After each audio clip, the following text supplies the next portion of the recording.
అబ్బబ్బబ్బబ్బా ఉండండి, భలే వాడే మీరు. ఆలు లేదు చూలు లేదు, కొడుకు పేరు సోమలింగం అన్నట్టుంది. అప్పుడే పెళ్ళైనట్టు హడావుడి చేస్తున్నారే. పిల్లని చూసుకుందుకు రమ్మని ఉత్తరం రాశారు, అంతే కదా? అయితే వెంటనే బయలుదేరనయ్యా. అవునురా, బయలుదేరు. త్వరగా మూట ముళ్ళ చదువుకోపరా. అదేం కుదరదు, మీ ఇద్దరు కూడా నాతో రావాల్సిందే. ముగ్గురం కలిసే చూద్దాం. మీకు ఏ పిల్ల నచ్చిందో చెప్పండి, ఆ పిల్ల మెళ్ళలోనే తాళి కట్టేస్తాను, అంతే.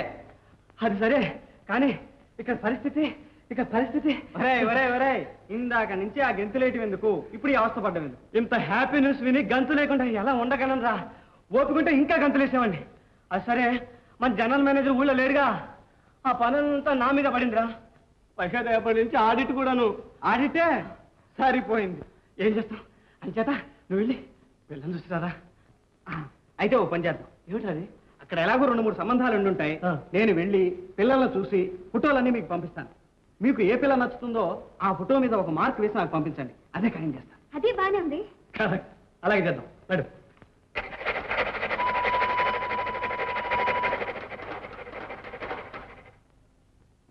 అబ్బాబ్బా, ఒప్పుకున్నా కదమ్మా, ఇంకా ఎందుకు గొడవ?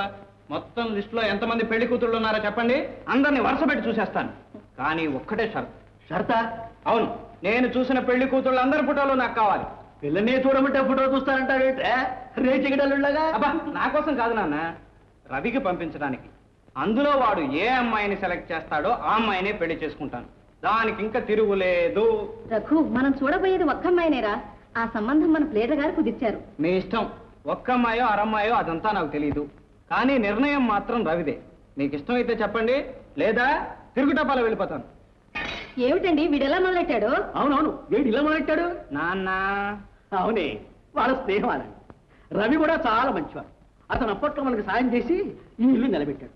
ఇప్పుడు అదే చేస్తాడు. కానీ కానీ కానీ ఒరే రఘు, అయితే వెంటనే పిల్లని చూడడానికి వెళదామా?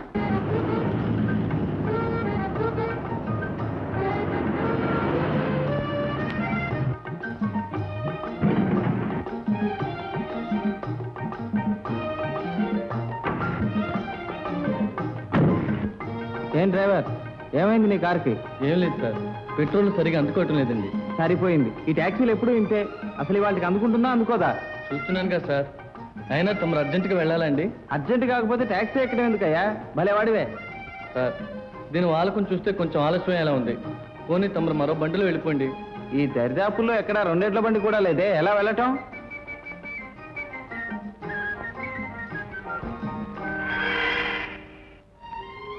అప్పనా నువ్వా? ఏం రామనాథం, ఏమైంది కారు? సమయానికి వచ్చి రక్షించావు. ఇదిగో చూడు, వీరు నా బండిలో వచ్చారు. ఏదో అర్జెంట్ పని మీద పట్నం వెళ్ళాలట. నా కారేమో బ్రేక్ డౌన్ అయింది. వీరిని కాస్త అక్కడ దాకా డ్రాప్ చేయి. చాలే, ఇంట్లో పెద్ద అమ్మాయి గారు ఒక్కరే ఉన్నారు. ఈయన గారిని తీసుకుని ఊళ్ళో గెడితే అమ్మ బాబోయ్ ఇంకేమైనా ఉందా? అదేం వీలు కదయ్యా. ఏ అప్పన్నా, ఏమిటా మాటలు? ఈయన మనతో తీసుకెళ్తే ఊళ్ళో వెళ్ళేస్తారా? పెద్దమ్మ గారు ఒక్కరే ఉన్నారట. మాతి లేకపోతే సరే. పాపం, ఆయనకి ఎంత అర్జెంట్ పని ఉందో ఏమిటో. మీరు రండి సార్, మనం వెళదాం. చాలా థ్యాంక్స్ అండి. అప్పనా కూర్చో. వస్తానయ్యా. మీరు కూర్చోండి సార్. అయ్యో, అర్జెంట్ గా వెళ్ళాలంటారు, కారు ఎక్కరు. పోనీ అప్పనా. పందిట్లో పెళ్ళి వచ్చున్నది, కానీ వింద వచ్చున్నది. నటన్నమే ఆడేదేనో, నటన్నమే ఆడేదేనో.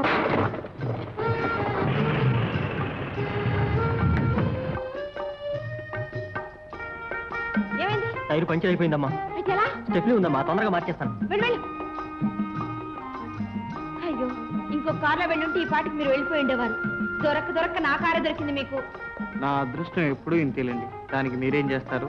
అమ్మా, టెక్నీలో కూడా గాలి లేదమ్మా. అయితే ఇప్పుడు ఎలా? దగ్గరలోనే పెట్రోల్ బంక్ ఉందమ్మా, నేను తొందరగా వెళ్ళి గాలి కొట్టుకొచ్చేస్తాను. త్వరగా వెళ్ళరా. వెళ్ళమంటుంటే అలా గుడ్లు మెటకు చూస్తావే? ఏం లేదమ్మా, తమరు ఒంటరిగా ఉన్నారు, కొత్త మనిషి కదా అని. చాలే, నీ తెలివి సంతోషించాం గాని అందరూ ఆ వరహాలు లాంటి వాళ్ళు అనుకోకు. వెళ్ళావు. అబ్బా, చాలా వేడిగా ఉంది. మీకు కూడా వేడిగా ఉందా? అదిగో అక్కడ చల్లగా ఉంటుంది, అక్కడ కూర్చున్నారండి. అబ్బాబాబా, ఈ కారు ఎప్పుడు ఇంతేనండి. అసలు మీరు ఎక్కారు, మా కారు ట్రబుల్ ఇచ్చింది, ఏమనుకోకండి. అబ్బా, ఇక్కడ చాలా బాగుంది కదండి.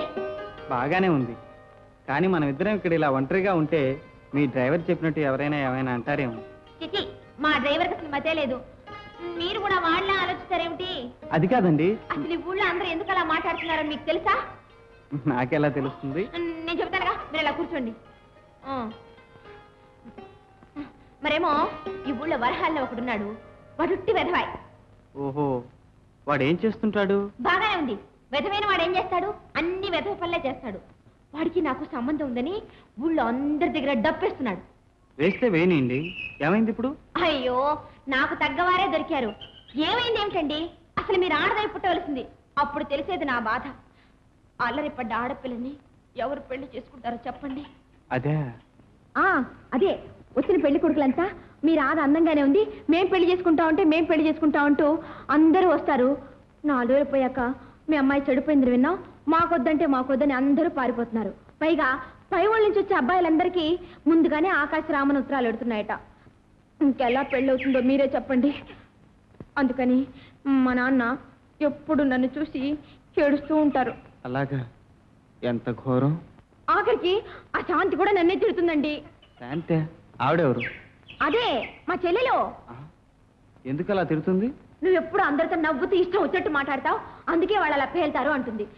ఏమండి మీరు చెప్పండి, మీరు కొత్త మనిషే కదా, నవ్వుతూ మాట్లాడితే తప్ప? అబ్బే, తప్పేం లేదండి. ఇప్పుడు మీతో నేను ఏమన్నా అమర్యాదగా ప్రవర్తించానా? అయ్యయ్యో, ఎంత మాట. మరెందుకు నన్ను ఇలా అందరూ మాట్లాడతారు? ఎందుకు నా బ్రతికిలా అల్లరి పాలు చేయాలని చూస్తారు? నేనే పాపం ఎరుగునుగా. ఏమండి? పోనివ్వండి. మా ఇంట్లో ఒక చిన్న కుక్క పిల్ల ఉంది, అదొక్కటి నన్ను ఎప్పుడు ప్రేమగా చూసుకుంటుంది. మాటలు నేర్చిన చాలా మంది మనుషుల కంటే ఆ కుక్క పిల్లనే. అయ్యయ్యో, అది కుక్క పిల్లండి, దానికి అసలు ఏమీ తెలీదు.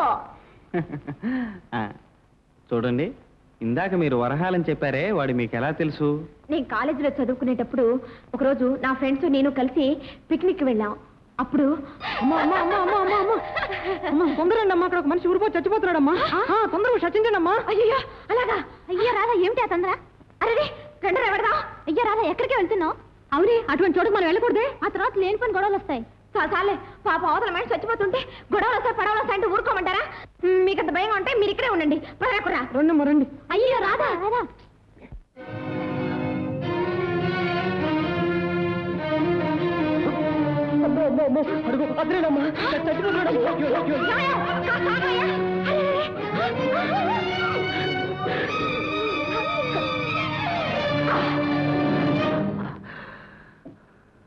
ఏమయ్యా, ఎందుకు ఇలా ఉరేస్తావడం? నీకేమైనా మతిపోయిందా? మతుంటే ఇలాంటి పనులు ఎందుకు చేస్తాం?